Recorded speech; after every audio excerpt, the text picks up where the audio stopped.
Okay, so today is a punchka making day. There's the recipe handed down by my great-grandmother to my father, now to me and my daughter. She's right there.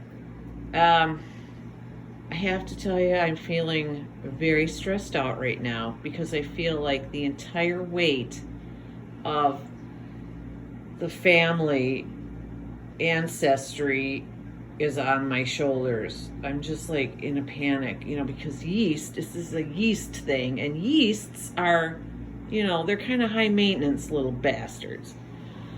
And my house isn't exactly the warmest. As a matter of fact, right now, I just took a temperature in my kitchen.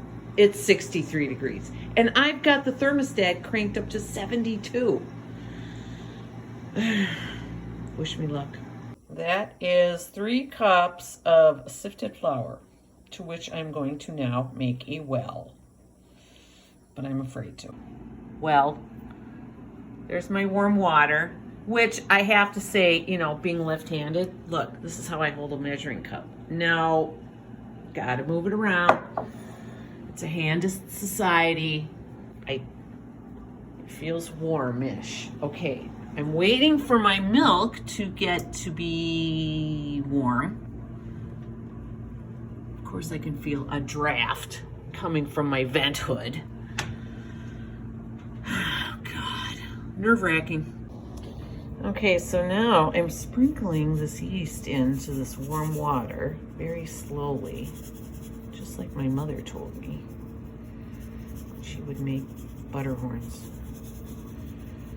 So, and I've got the bowl on the radiator because I want to keep it warm. And I think something's happening because I think that's something. Okay, so now it goes into the well with the warm milk. Okay, we did that. Now we have to let it rise. It says, let this sponge set for 30 to 60 minutes. Okay, putting the timer on. I covered it with Glad wrap and I put it on my radiator, which is now getting warm. I don't know how accurate this is, but this is the temperature I took of my radiator. I put the tongs like in here, see? Minus the cobweb. So, there's the temperature of my radiator, 72. And I got the heat cranked up. And, ooh, I think something's happening. What are we doing here? Oh, now we're doing 6 egg yolks and 2 whole eggs. Oh, that have beaten to the consistency of sour cream. Oh, okay. So now, hey Google, how much is 1/3 cup of butter? Here is some information from the web that might possibly help. On the website bettyharker.com, they say 1/3 cup would equal 5 tablespoons plus 1 teaspoon butter.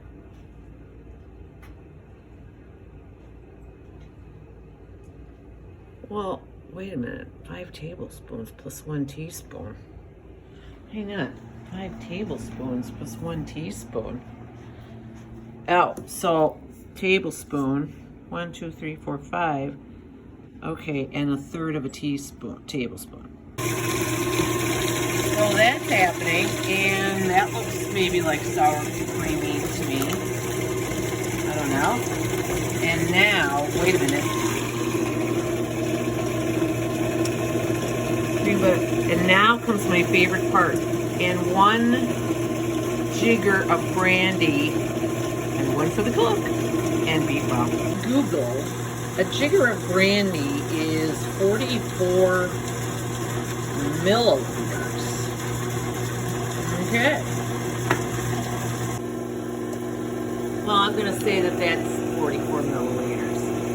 Yes. And 1 for the cook, it says. So, dear God, summon the ancestors.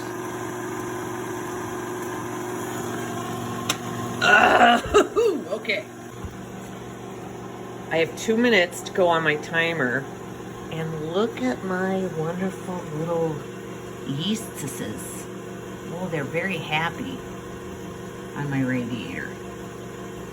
All right, I'm feeling a little better, and I'm not even attributing it to the brandy. Okay, then I have to add all of the mixture to the sponge and beat well, adding 2 more cups of sifted flour as you are mixing. Okay, put the sponge bowl on the mix master. Now I'm going to pour in the eggs and add more flour. Okay. Wait a minute. Add all of the mixture to the sponge and beat well, adding 2 more cups of sifted flour as, wait, what? Oh, as you are mixing. Beat until the dough comes off the mixer. All right, doing it. Now we be mixing. I haven't added the flour yet, but I'm gonna do that, okay. Oh, of course it helps to have a Labrador right in your way as you're trying to make this recipe. So I've added some of the flour and the dough is thickening, but it is not coming off the beater yet. That's really cool. But it's still not coming off the beater, so I may have to add more flour. So I'm going to add flour. I'm going to add it 1/4 of a cup at a time. Let's see how that works.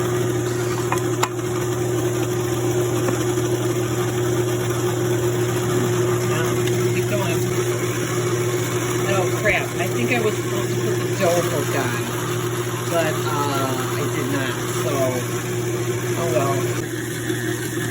Okay, I added the dough hook now, but I think I still need to add more flour. So I added more flour. I did put it in the bowl, and that's happening, I don't know. To recall, I seem to recall in my bread making days that if the dough was cleared off the sides of the bowl, that was good. So after I added 1 1/4, well, maybe like 1 because the 1/4 went all over the place, cups of extra flour, I'm gonna say this is done being mixed. Okay, so I have mixed my dough. Now it says, the dough seems to be too soft, add more flour. I don't know. Leave the dough in the bowl. Place in a warm place, cover, and let it rise until double in size, about 1.5 to 2 hours. Ooh, I think my radiator might be warm enough now. Well, my radiator is 87 degrees, it was. Okay, so I think I might put it on there. Okay.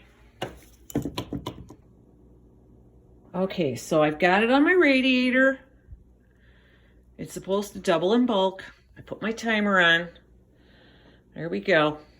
And while I'm waiting, I better clean up. I mean, okay. Okay, so somebody's got to go outside, but I am not opening up that door to the cold hallway and risk this little happy bowl of yeast. So you're going to have to go out the front door. All right. Oh. So we are 30 minutes in to the rising. Come on up for the rising. And here we are. We're good, I'm thinking. But the next step is the critical frying step.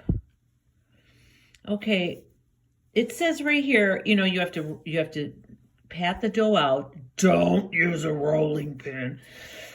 And then you let it rise until double in size. But one year I got into such trouble with that because I had like these big holes in like big air holes. So I don't know what to do about that.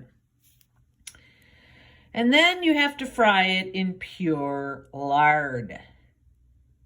Yeah, not Crisco, lard. I know all you vegetarians are a little shocked, but trust me, it just makes the whole thing. Okay, 365 degrees, you gotta get the oil. Okay.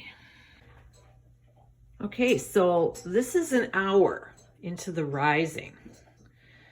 I'm gonna give it another, I'm gonna put my timer on 30 minutes and check it back, but my phone battery's low, so. Okay, so here's what we're gonna do. Fry, drain,